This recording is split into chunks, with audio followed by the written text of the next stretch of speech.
नमस्कार, मैं मनोज राजपूत। आप देख रहे हैं सोचा समाचार की खास पेशकश आपकी विधानसभा आपकी खबर। इस विशेष बुलेटिन में हम आपको दिखाएंगे आपके क्षेत्र, आपकी विधानसभा से जुड़ी वो तमाम खबरें जो मुख्यमंत्री शिवराज लाल शर्मा के नेतृत्व में प्रदेश के विकास, सुशासन और जन कल्याण की कहानी कहती है।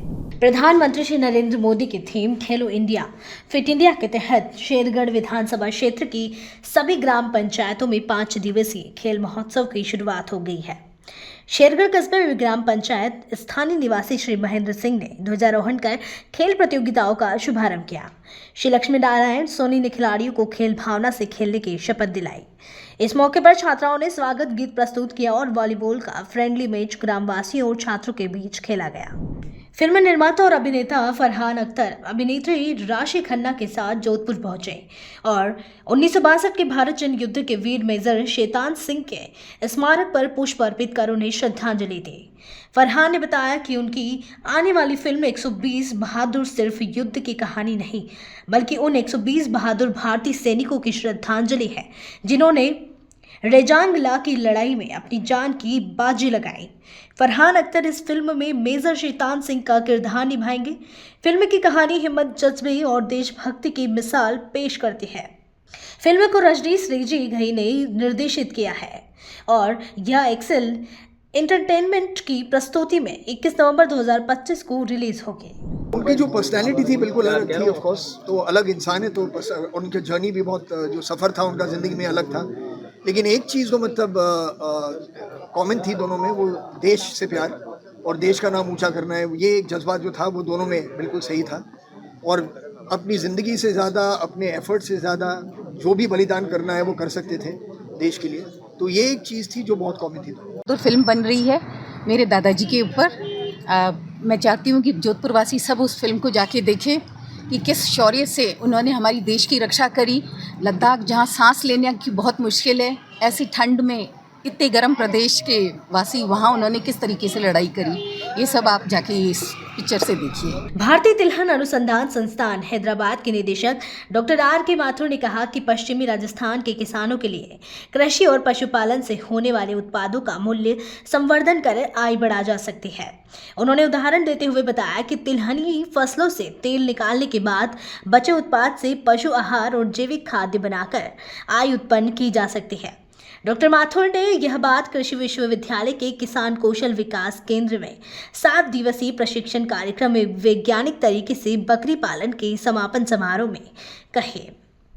कुलगुरु प्रोफेसर V.S. जेतावत ने किसानों को कहा कि वे विश्वविद्यालय के ब्रांड एम्बेसडर हैं और यहाँ सीखा ज्ञान व्यवहारिक रूप से अपनाएं। प्रशिक्षणार्थियों ने बताया कि उन्हें अब बकरी पालन में वैज्ञानिक तरीके अपनाकर आय दोगुनी करने का ज्ञान मिला। कार्यक्रम में सर्टिफिकेट और प्रशिक्षण पुस्तिका भी वितरित की गई। राजस्थान कर्मचारी चयन बोर्ड द्वारा झुंझुनू जिले में 500 पदों के लिए परिचालक भर्ती परीक्षा आयोजित की गई। जिले के 17 परीक्षा केंद्रों पर कुल 6,528 पंजीकृत परीक्षार्थियों में से 4,942 ने परीक्षा में भाग लिया, यानी 75.70% उपस्थिति रही। परीक्षार्थियों ने बोर्ड अध्यक्ष मेजर जनरल आलोक राज की पारदर्शिता और सख्ताई की प्रशंसा की। परीक्षा शांतिपूर्ण तरीके से संपन्न हुई और किसी शिकायत की सूचना नहीं मिली। अतिरिक्त समय के प्रावधान और गहन जांच के बाद ही प्रवेश दिया गया। पेपर के बाद शहर में जाम जैसी स्थिति बनी, जिसे पुलिस प्रशासन ने सफलतापूर्वक नियंत्रित किया। इसमें लगभग 16-17 क्वेश्चन मैथ के थे और इतने ही लगभग उसका जो रोडवेज वाला जो पोर्शन है ना, फर्स्ट एड का हो गया अपराध उसके थे। बाकी जीके इजी था, मैथ मॉडरेट टू हार्ड थी, लेंदी थे, थोड़े हार्ड तो नहीं थे, लेंदी थे। मां वाउचर योजना के तहत अब गर्भवती महिलाओं को निशुल्क सोनोग्राफी की सुविधा मिलने लगी है। योजना के तहत हर ब्लॉक की गर्भवती महिलाओं को कूपन दिए जाते हैं। इन कूपनों से वे अधिकृत प्राइवेट सोनोग्राफी सेंटर पर अपना चेकअप मुफ्त करवा सकती हैं। अग्रवाल सोनोग्राफी के संचालक श्री रमेश अग्रवाल ने बताया कि हर महीने 9 से 18 और 27 तारीख को शिविर आयोजित किए जाते हैं। इन शिविरों में कूपन वाली महिलाओं की निशुल्क सोनोग्राफी की जाती है। एक महीने में करीब 50 से ज्यादा महिलाओं की जांच की जाती है। राज्य सरकार के निर्देशों के अनुसार जिले में स्वास्थ्य सेवाओं की गुणवत्ता और व्यवस्थाओं का आकलन करने के लिए 3 दिवसीय सघन निरीक्षण अभियान चलाया जा रहा है। गुरुवार को MCHN दिवस के अवसर पर जिला अस्पताल, उप जिला अस्पताल, CHC, PHC, उपकेंद्र और जनता क्लिनिक सहित सभी स्वास्थ्य संस्थाओं का बारीकी से निरीक्षण किया गया। डॉक्टर सामर ने कहा कि राज्य सरकार का लक्ष्य मरीज को समय पर सरल और गुणवत्तापूर्ण स्वास्थ्य सुविधा उपलब्ध कराना है। निरीक्षण का उद्देश्य सेवाओं को बेहतर बनाना और कमियों को तुरंत दूर करना है। राजस्थान सरकार ने देशभक्ति और संस्कारों को बढ़ावा देने के लिए बड़ा फैसला लिया है।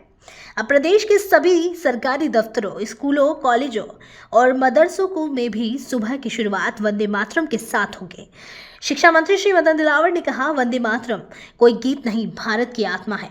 जयपुर के SMS स्टेडियम में वंदे मातरम कार्यक्रम की तैयारी की जा रही है और सभी कार्यकर्ताओं को अलग अलग जिम्मेदारियां दी गई है। राज्य में 25 से कम विद्यार्थियों वाले उच्च माध्यमिक और प्राथमिक विद्यालयों को अगले साल मर्ज करने की योजना भी बनाई जा रही है। वंदे मातरम के 150 वर्ष पूरे होने पर यह कदम प्रदेश में देशभक्ति की भावना को और मजबूत करेगा। 7 तारीख को 10:15 बजे पूरे देश में गाया जाएगा। राजस्थान में भी एक सबसे बड़ा उत्सव होगा। सभी जिलों में उत्सव के रूप में कार्यक्रम होंगे,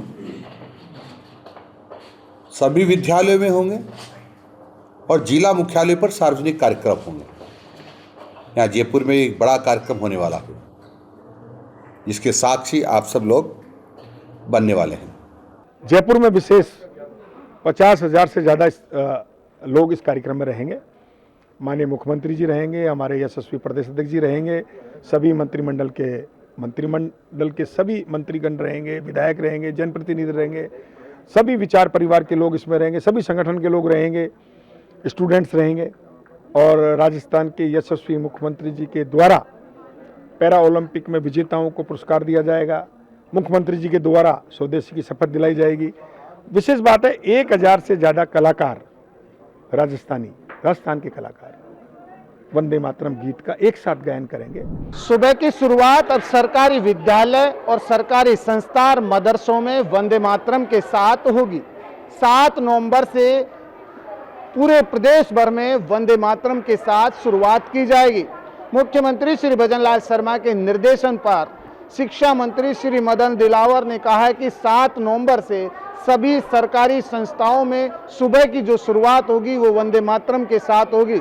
उन्होंने कहा कि वंदे मातरम के 150 वर्ष पूर्ण होने के अवसर पर यह कार्यक्रम रखा जा रहा है, जो पूरे प्रदेश भर में इसका आयोजन होगा और 7 नवंबर से इसकी शुरुआत की जाएगी, जिससे सरकारी विद्यालयों और मदरसों में इसकी शुरुआत होगी। जहां पर सुबह जब बच्चे विद्यालय आते हैं तो उनकी शुरुआत वंदे मातरम से होगी, क्योंकि शिक्षा मंत्री मदन दिलावर ने कहा कि वंदे मातरम, हमारा मकसद है कि वंदे मातरम का गीत आम जन जन तक पहुंचे और सभी इस वंदे मातरम के गीत को गाते रहें।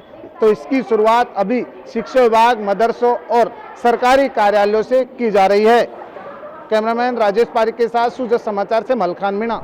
नदबई के मरीजों के लिए बड़ी राहत की खबर है। नदबई जिला चिकित्सालय में जल्द ही डायलिसिस केंद्र शुरू होने वाला है। हंस फाउंडेशन के सहयोग से 3 बेड का यह केंद्र बनाया जा रहा है।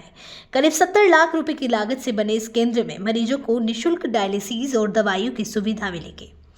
मुख्यमंत्री श्री भजनलाल शर्मा की पहल पर उप जिला चिकित्सालय को जिला चिकित्सालय का दर्जा मिलने के बाद यह निर्णय लिया गया है। निर्माण कार्य चल रहा है और अनुमान है करीब 20 दिन में इसका संचालन शुरू हो जाएगा। इसके ग्रामीण क्षेत्रों के किडनी मरीजों को राहत मिलेगी। नदबई जिला चिकित्सालय के अंदर मुख्यमंत्री साहब के वहाँ से जो बजट की घोषणा हुई थी, अपने डायलिसिस का कार्य लगातार चल रहा है उसमें, और सारी मशीन वगैरह भी हमारे पास में अवेलेबल हो गई है। हमने अलग से उनके लिए व्यवस्था भी कर दी है रहने के लिए, और मशीनों का काम इतना तीव्र गति से चल रहा है कि within 15 to 20 days they will be starting the dialysis. Suratgarh के सरदारपुरा खड़ता गांव स्थित राजकीय उच्च माध्यमिक विद्यालय में राजस्थानी भाषा को बचाने और बढ़ावा देने के लिए विशेष कार्यक्रम आयोजित किया गया। इस भाषा रिजोत जलावा कार्यक्रम में अंतर्राष्ट्रीय पुरस्कार प्राप्त साहित्यकार श्री मनोज कुमार स्वामी ने बच्चों को मातृभाषा को जीवन और शिक्षा में अपनाने की प्रेरणा दी। उन्होंने विद्यालय को अपनी लिखी सैकड़ों पुस्तकों की भेंट भी दी। प्रधानाचार्य, समाजसेवी और अन्य अतिथियों ने भी विद्यार्थियों को राजस्थानी भाषा के महत्व पर मार्गदर्शन दिया। शिक्षा मित्रों ने कहा कि जल्द ही सरकार सभी विद्यालयों में राजस्थानी विषय को खोलकर बच्चों को लाभान्वित करेगी। राजस्थानी भाषा रामलीला संस्थान की तरफ से और छात्र मोर्चे की प्रदेश छात्र मोर्चे की तरफ से जो भाषा री जोत जगह कार्यक्रम आपने चलन ला रही है आपने सुरदर तहसील का स्कूल और विद्यालय में मैं आज भी कड़ी गमा राजकीय उच्च माध्यमिक विद्यालय सरदारपुरा खड़ता गमा आया। सरदारपुरा खड़ता में विद्यालय में पधार गए टाबरा से मिलिया बाने भाषा खातर प्रेरित करया जागरूक करया भाषा बतलावण करी और बने राजस्थानी साहित्य पढ़ने खातर दियो। बहुत अच्छा लगे बच्चा साहब मिल गए। राजकीय उच्च माध्यमिक विद्यालय सरदारपुरा खड़ता में राजस्थानी भाषा के विकास के लिए एक कार्यक्रम आयोजित किया गया, जिसमें मनोज जी स्वामी द्वारा इस शाला के विद्यार्थियों को राजस्थानी भाषा की पुस्तक जो है वो वितरित की गई। आज राजकीय उच्च माध्यमिक विद्यालय सरदारपुरा खड़ता में राजस्थानी भाषा ने बचावन खातर इन भाषा का प्रचारक मनोज जी स्वामी, मांगीलाल जी शर्मा आया और बहुत बढ़िया प्रोग्राम हुयो और बच्चा ने राजस्थानी के बारे में बहुत सी बातें बताई और अपनी भाषा ने बचावन खातर के करना चाहिए और अपनी भाषा ने जान गए और आगे आप भविष्य में क्या कामयाब हो सका क्या सफल हो सका इन बारे में बहुत अच्छी अच्छी बातें बताई। राजस्थानी भाषा बहुत बढ़िया भाषा है, इन पर माने उम्मीद है हमारे कक्षा अध्यापक मान बहुत बढ़िया तरीका पढ़ाने लग रहे हैं। राजस्थानी शिक्षिका कृष्णा मैम जाने के बाद में भी संस्कृत का टीचर और बेमान पढ़ाने लग रहे बहुत बढ़िया तरीका। बूंदी में उत्सव की तैयारियों को लेकर पंचायत समिति के सभागार में समीक्षा बैठक आयोजित की गई। 10 नवंबर को गढ़ पैलेस हिंडोली में पूजा अर्चना के साथ बूंदी उत्सव का शुभारंभ होगा। बैठक में शोभा यात्रा के मार्ग की साफ सफाई, लाइटिंग, झांकियां और दीपदान सहित अन्य व्यवस्थाओं पर चर्चा की गई। तहसीलदार श्री रतनलाल मीणा और कार्यवाहक श्री विकास अधिकारी पीयूष जैन के साथ ब्लॉक स्तर के अधिकारी, मीडिया कर्मी और समाज सेवी भी बैठक में मौजूद रहे। इसका उद्देश्य सभी तैयारियों को समय पर पूरा करना और उत्सव को भव्य रूप से आयोजित करना है। डीडवाना जिले के नावा क्षेत्र के ग्राम खाकड़गी में जिला कलेक्टर के दिशा निर्देश पर सफल जन सुनवाई आयोजित की गई। ग्रामीणों ने इस अवसर का उपयोग अपने सुझाव और अपेक्षाओं को साझा करने के लिए किया। मुख्य रूप से उन्होंने पानी, बिजली, सड़क और फसल मुआवजा जैसे विकास से जुड़े मुद्दों पर चर्चा की। ग्रामवासियों ने खाकड़गी से नावा तक 12 किमी लंबी सड़क के सुधार की आवश्यकता पर जोर दिया ताकि यात्रा और परिवहन और भी सुरक्षित और सुगम हो सके। ग्रामीणों की सक्रिय भागीदारी और उनके सुझावों ने यह स्पष्ट किया कि वे अपने क्षेत्र के विकास में सकारात्मक योगदान देने के लिए तैयार है। प्रशासन ने भी आश्वासन दिया कि उन मुद्दों पर तेजी से कार्रवाई की जाएगी जिससे गांव की प्रगति और खुशहाली सुनिश्चित हो सके। डीडवाना कुचामन जिले में यातायात नियमों की सख्ती सुनिश्चित करने के लिए जिला कलेक्टर श्री महेंद्र खड़गावत के निर्देश पर नावा पुलिस और परिवहन विभाग की संयुक्त टीम ने विशेष जांच अभियान चलाया। इस दौरान भारी वाहनों और ट्रैक्टरों की जांच की गई। 5 अवैध ओवरलोड डंपर, 10 ट्रैक्टर और 1 फिटनेस प्रमाण पत्र समाप्त कैंपर गाड़ी सीज की गई। 2 यात्री बसों के चालान भी बनाए गए। परिवहन निरीक्षक किरण कुमार वर्मा ने बताया कि नियम तोड़ने वालों पर कड़ी कार्रवाई जारी रहेगी और ऐसे अभियान आगे भी पूरे जिले में चलाए जाएंगे। सड़क सुरक्षा के तहत यात्रियों की सुरक्षा और यातायात को सुगम बनाने के लिए आज पुलिस और यातायात विभाग द्वारा एक संयुक्त कार्रवाई की जा रही है। ये 15 दिन का अभियान है जिसके तहत ओवरलोड वाहन है, बिना नंबर प्लेट के वाहन है, शराब पीकर जो वाहन चला रहे हैं, तेज़ गति से जो वाहन चला रहे हैं, रॉन्ग साइड से जो वाहन चला रहे हैं, उनके खिलाफ अभियान किया जा रहा है। अभी तक हमने इसके अंदर 3 ओवरलोड डंपर और 1 ट्रक बिना नंबर प्लेट के इनको जब्त किया और ये रेगुलर कार्रवाई जारी रहेगी।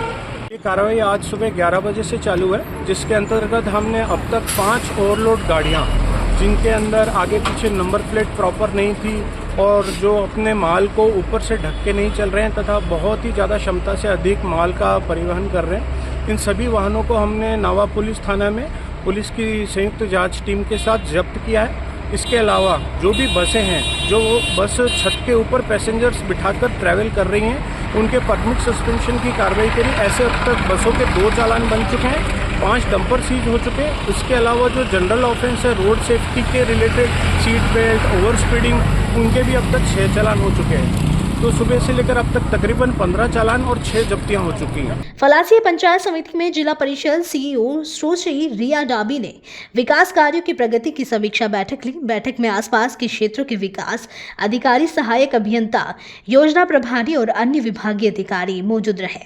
सीईओ ने अधिकारियों को निर्देश दिए कि सभी विकास कार्य समय पर और गुणवत्तापूर्ण तरीके से पूरे हों। स्वच्छ भारत मिशन, मनरेगा, प्रधानमंत्री आवास योजना और जल जीवन मिशन जैसी योजनाओं की प्रगति की विस्तृत समीक्षा की गई। उन्होंने कहा कि पंचायत स्तर पर पारदर्शिता, जनभागीदारी और नियमित मॉनिटरिंग सुनिश्चित करना आवश्यक है। आपकी विधानसभा आपकी खबर बुलेटिन में आज के लिए इतना ही। फिर मिलेंगे नई खबरों के साथ। तब तक के लिए देखते रहिए सोजा समाचार। हमारे चैनल को लाइक, सब्सक्राइब और शेयर करना ना भूलिए। धन्यवाद।